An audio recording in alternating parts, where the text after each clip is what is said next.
So rim, lam rim, rim means stages or steps.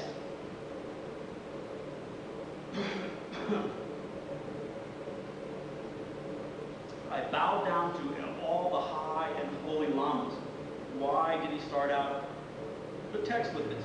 Because a proper relationship with a Buddhist teacher is a doorway to enlightenment. The first Dalai Lama, or one of the Dalai Lamas made the statement that it is impossible to achieve enlightenment without a teacher. And there are these in Buddhist thought, there's Pratyeka Buddhas, self-made Buddhas. These are people who have had countless teachers in the past life, like Lord Buddha spoke about in the Diamond Sutra. When he's talking to Subhuti, he says, these bodhisattvas aren't going to do Tsongkhapa over just one Buddha. They don't do their practices over one Buddha. They do their glory many thousands. Like Subhuti was worried about whether the Dharma teachings were going to degenerate and whether there would be Buddhas around. But Lord Buddha said, you don't understand, it's not just me. I'm one of many countless Buddhas. And if you are even hear the Dharma teaching, or even if you find a connection with the Dharma, you have studied with countless teachers to get here. I had a big problem with this when I heard that, you know, Buddhahood or omniscience or enlightenment was impossible without a teacher. Because I want to go it alone.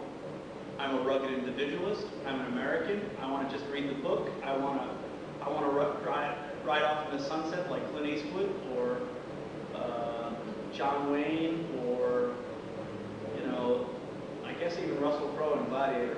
You know, I'm that guy. You know, I don't want to take, even he listened to some, had to follow some teachers. But and then I thought about it. I think the day that I realized how true this is that I was working at the Selka in the East Village as the overnight guy, and I had to work the cappuccino machine. We got a new cappuccino machine, and it looked like something out of Star Wars. It looked like something out of I don't know what it was. And I'm like, so where's the button, man? So somebody had to take me to the proper teaching, proper functioning of the cappuccino machine. And I'm like, if I can't get the cappuccino machine on my own, well, how about omniscience and Buddhahood? You know, I'm going to need a guide. You know, I'm going to need somebody who can show me the path and teach me and guide me properly. And there are many qualities that that a teacher is supposed to have. He should be kind of reserved in his morality. He should be very controlled, have good concentration. He should love to teach. He should have a good intellectual understanding of emptiness, preferably a direct perception of emptiness. That's a big one. How do you know that? That's a tough call. Because Buddhist teachers aren't supposed to talk about realizations. So how do you know? That's why it came to me, my sort of viewpoint. Oh, it's better they really have studied their butt off. You know, then I know that they at least got the intellectual side to it. So that they should have achieved the path of Tonglam. Tonglam is the direct perception of emptiness. It is your goal to get there as quick as possible.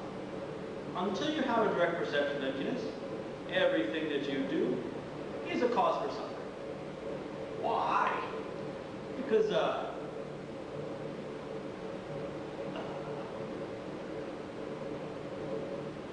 this reality that we're currently in, the samsara, stinks. The proof of that is that you're in a world where your mind and your body have to fall apart, and you have to watch everybody else. Everybody else's minds and bodies fall apart, grow, suffer, and die. Just to get into what they call the stream mentor, to where the point where you can see this fundamental ignorance. Emptiness crushes that in deep meditation. A direct perception of emptiness, or the lack of inherent existence, destroys that ignorance while you're in meditation. Then you come down out of it, and you see everything in that ignorant manner, but you will never forget the fact that the thusness, the thatness, the shunyata.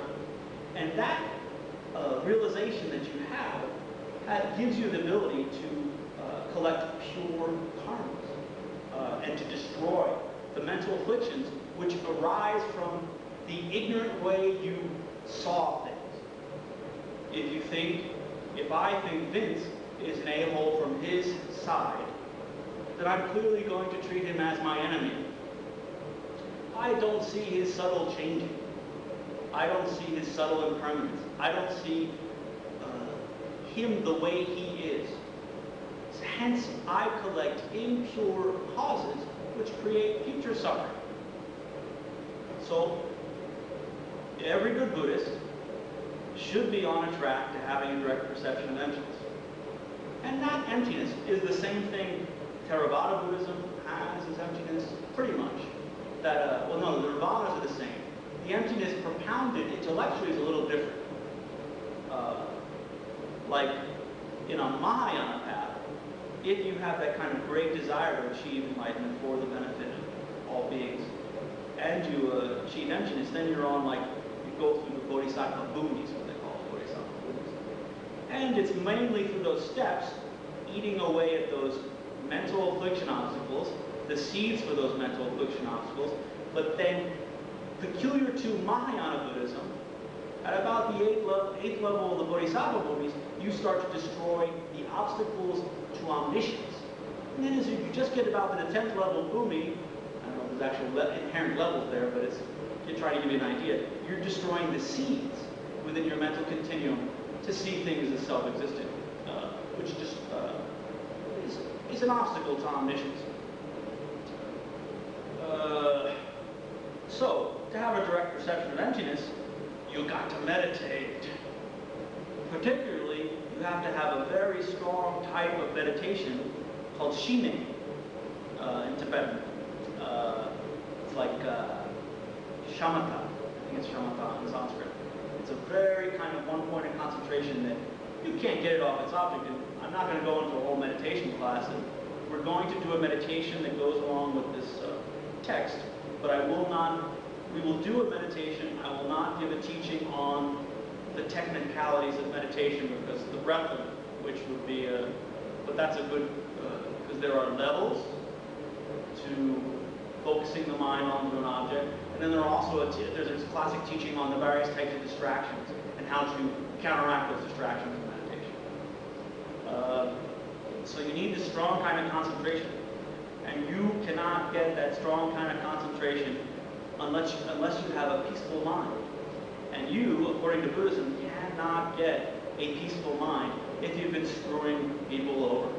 And if you've been screwing people over, you haven't been keeping your morality. So hence, it's proper to keep some type of morality.